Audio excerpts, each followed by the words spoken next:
Coucou mes anges, j'espère que vous allez bien et que votre journée se passe merveilleusement bien.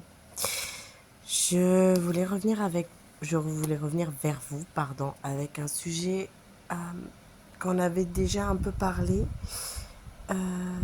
et que j'ai besoin de reparler avec vous. Il s'agit du deuil, il s'agit de la perte d'une personne qui nous est chère, parfois même la perte d'une relation d'âme.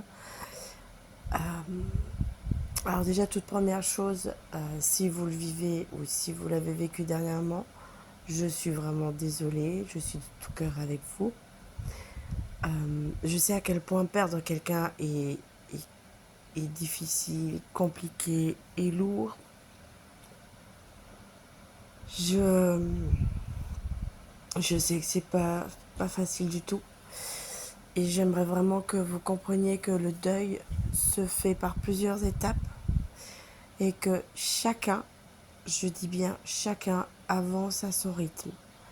Donc ne pressez jamais les personnes qui sont en train de faire un deuil à leur dire bon c'est bon, souris, c'est bon, il faut que tu profites de la vie.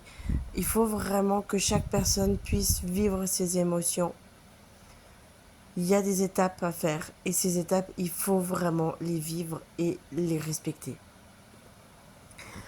Après, ce que je vais vous dire, je l'ai déjà dit et je le dis assez souvent en consultation. Lorsque l'on perd quelqu'un, on ne perd pas vraiment la personne puisque son âme revient nous voir assez souvent, nous fait des signes.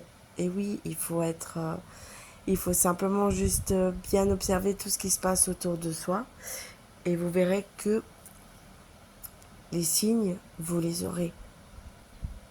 C'est important. Maintenant, chaque perte est compliquée, chaque perte est difficile.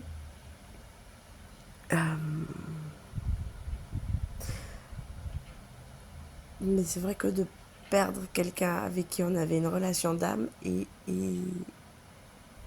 très difficile aussi parce que il restera une connexion mais elle sera différente et c'est pas forcément évident. Voilà mes amours, c'était le message que j'avais besoin de vous transmettre. N'hésitez pas si vous avez des questions, n'hésitez pas si vous avez besoin de parler. Je vous souhaite une merveilleuse semaine et je vous dis à très bientôt. Bisous bisous.